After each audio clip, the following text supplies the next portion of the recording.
Hello guys, welcome back to Future Academic Classes. Today I teach English grammar, one very most important topic and it is voice. Students voice को आप वैसे इस नाम से नहीं जानते होंगे।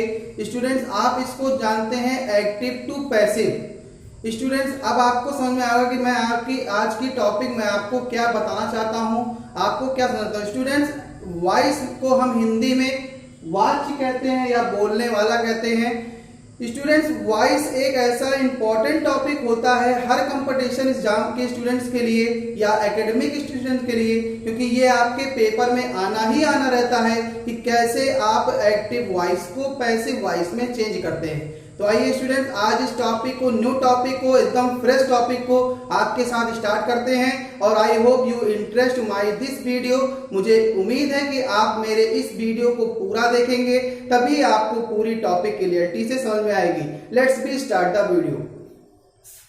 स्टूडेंट जो वॉइस में सबसे पहला आपके मन में क्वेश्चन उठता है, तीन क्वेश्चन उठते हैं और वो है पहला, what is a voice? Voice किसे कहते हैं? तो इसकी जो एक डिफिनेशन ना कह के इसको आप समझने के लिए ऐसे कह सकते हैं कि वर्ब की वह फॉर्म जो यह व्यक्त करती हो कि सब्जेक्ट स्वयं काम कर रहा है, अर्थात कि सब्जेक्ट स्वयं काम कर रहा है या सब्जेक्ट द्वारा किए गए कार्य को भोगता हो, उसे हम क्या कहते हैं? वॉइस कहते हैं। इसे दो पार्ट में डिवाइड किया गया है, एक्टिव और पैसिव वॉइस। कितने पार्टों में? टू टाइप्स, पहला एक्टिव और दूसरा पैसिव।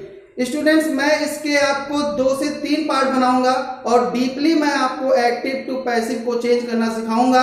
मैं आपको ऐसे रूल बताऊंगा जिसे आप देखते ही चुटकियों में, 1 सेकंड में आप एक्टिव वॉइस को पैसिव वॉइस में चेंज कर देंगे।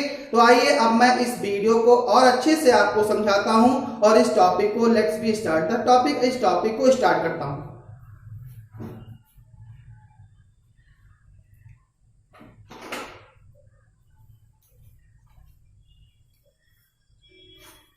स्टूडेंट्स वॉइस को 2 भागों में बांटा गया है। पहला जो भाग इसका है वॉइस का, वो है एक्टिव वॉइस और इसका जो दूसरा पार्ट है वो है इसका पैसिव वॉइस।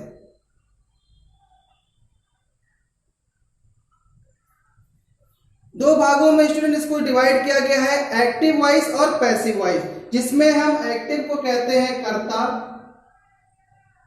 वाच, और पैसिव को हम कहते हैं कर्मवाच।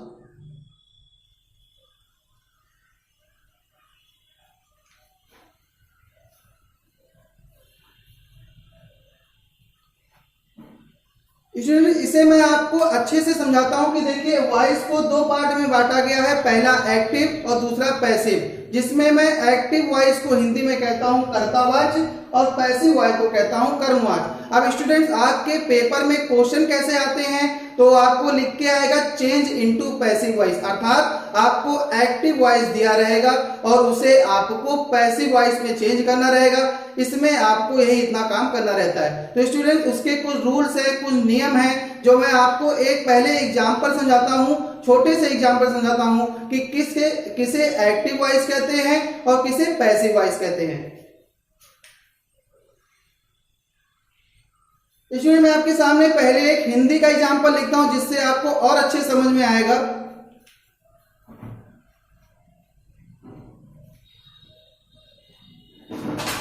जैसे मैं आपके सामने लिखता हूं,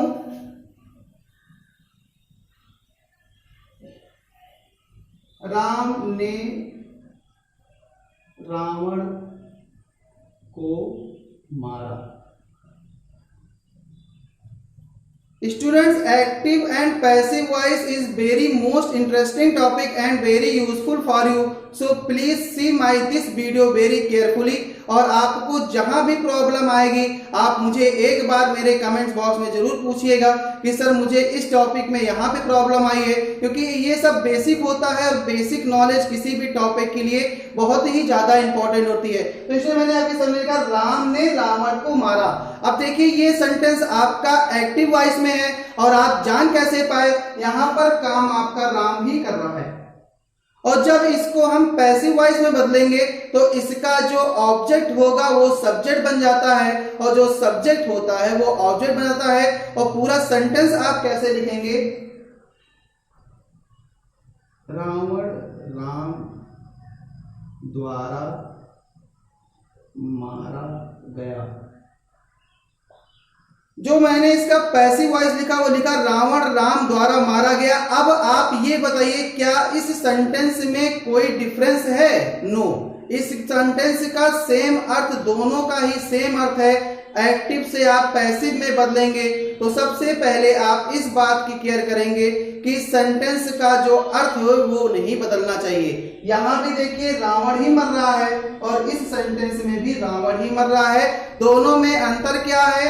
यहाँ सब्जेक्ट काम कर रहा है और यहाँ ये सब्जेक्ट द्वारा किए गए कार्य को भोगता है। स्टूडेंट्स आइए अब मैं आपको इसे एक इंग्लिश के एग्जाम्पल से समझाता हूँ, फिर मैं आपको इसके रूल समझाऊंगा, कैसे ये चेंज होता है मैं आपको पूरी बातें बताऊंगा, फिर उसके बाद से मैं आपको एग्जाम्पल जो कराऊंगा। और स्टूडेंट्स आई होप, मैं इस बात की आशा करता हूं कि आपको वीडियो स्टेप बाय स्टेप समझ में आ रही होगी। आइए अब मैं इसको मैं एक इंग्लिश के एग्जाम्पल से आपको समझाता हूं।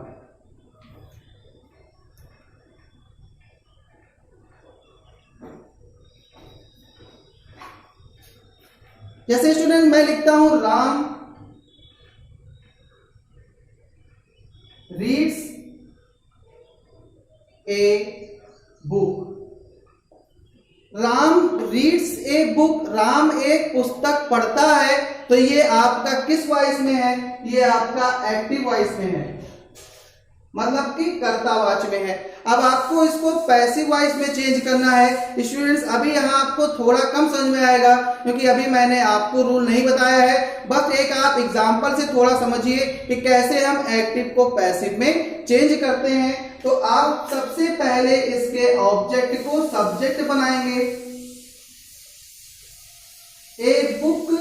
अब यहाँ अगर जो वर्ब में यस या ईएस लगती है तो ये आपका प्रेजेंट इंडेफिनिट टेंस में जाता है, और इसको चेंज करने का जो रूल होता है वो होता है कि आप क्या लाएंगे, इसके साथ हमेशा पैसिव वॉइस में वर्ब की थर्ड फॉर्म लगती है, तो रीड का थर्ड फॉर्म रीड ही होता है। तो आप लिखेंगे a book is read by, किसके द्वारा पढ़ी गई। अब ये जो आपका सब्जेक्ट है ये आपका ऑब्जेक्ट बन जाएगा।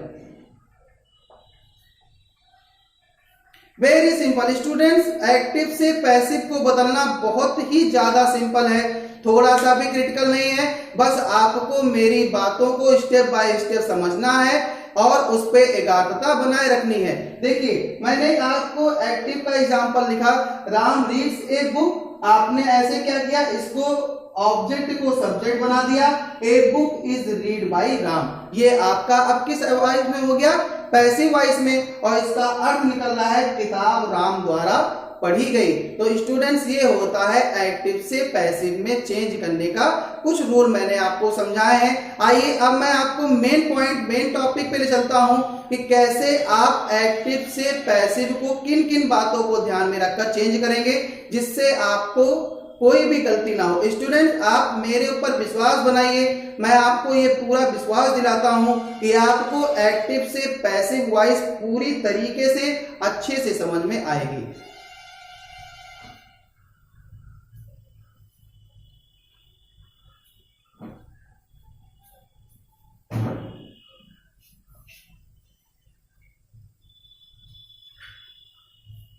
स्टूडेंट्स अब मैं आपको पॉइंट पे चलता हूं, टॉपिक पे चलता हूं। जो मेरा टॉपिक है, जो आप भी जानना चाहते हैं कि कैसे मैं एक्टिव से पैसिव को चेंज करूंगा, तो उसके कुछ रूल्स हैं। देखिए आप पहले जैसे कुछ ऐसे समझ लीजिए, active to passive change.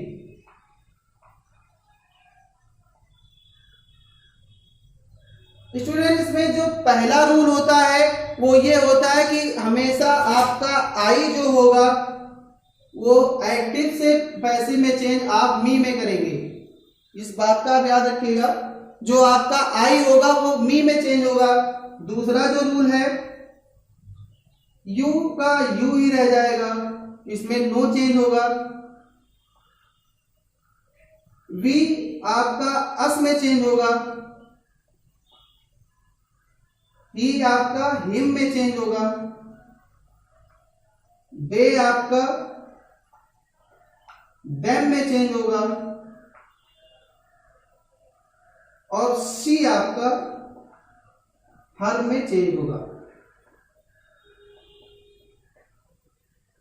Students इसको देखिए आप, ये कुछ नियम है एक्टिव से पैसिव में चेंज करने के लिए कि हमेशा अगर जो आपके एक्टिव वॉइस में आई रहेगा तो वो मी में चेंज होगा, यू रहेगा तो यू में आपको नो चेंज करना है, कोई भी चेंज आपको करना ही नहीं है। अगर जो आपका वी रहेगा तो आप उसको उठा के अगर जो एक्टिव से पैसिव बनाते हैं तो उसे अस में बदल दीजिएगा।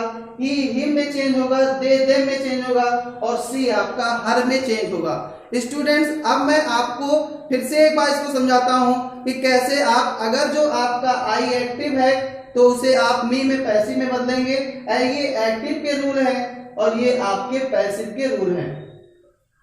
दूसरी बात जो आपको अब ओरल समझनी है वो ये समझनी कि हमेशा हम पैसिव वॉइस में वर्ब की थर्ड फॉर्म ही लिखते हैं और कोई भी फॉर्म नहीं लिखते हैं, और हमेशा हम इसमें बाई प्रीपोजिशन का प्रयोग करते हैं। स्टूडेंट्स ये सब बातें आपको ध्यान रखनी है। और एक जो वेरी इंपॉर्टेंट बात है वो ये है कि हमेशा हम ट्रांजिटिव वर्ब का ही क्या बनाते हैं, पैसिव वॉइस बनाते हैं, और किसी का हम पैसिव वॉइस नहीं बनाते हैं।